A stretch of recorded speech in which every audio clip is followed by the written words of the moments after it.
possiamo continuare a fare quello che abbiamo fatto nel 2010, la battaglia che abbiamo fatto su Roma, che allora fruttò alla fine una contabilità di 360 milioni di euro, e ancora oggi noi contiamo di portare a casa risorse che dobbiamo dedicare alla tutela dal dissesto idrogeologico, e iniziare ad esempio da tutto quello che sono stati i movimenti franosi, i dissesti, gli smottamenti e tutto quello che abbiamo nelle colline, non solo le colline di Vicenza ma in generale le colline sono state martoriate da questi eventi. I sindaci dicono una cosa importante: abbiamo le mani legate anche se abbiamo dei fondi dal patto di stabilità, non possiamo fare niente. È un'immonda vergogna, ma il patto di stabilità non dipende dalla regione, anche la regione ha le mani legate dal patto di stabilità. È un problema nazionale sul quale la battaglia dei sindaci è la nostra battaglia, nel senso che abbiamo fatto in questi anni una battaglia comune e continua ad essere una assoluta schifezza, me lo lasci dire, che i soldi per recuperare i danni delle tragedie, per intervenire per mettere in sicurezza la vita dei cittadini siano sottoposti al patto di stabilità,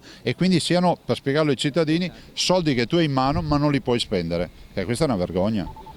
La Regione del Veneto ha bloccati dal patto di stabilità 1 miliardo e 300 milioni di euro, cioè abbiamo quelle risorse che potremmo dedicare a molte opere ma non ci lasciano investire.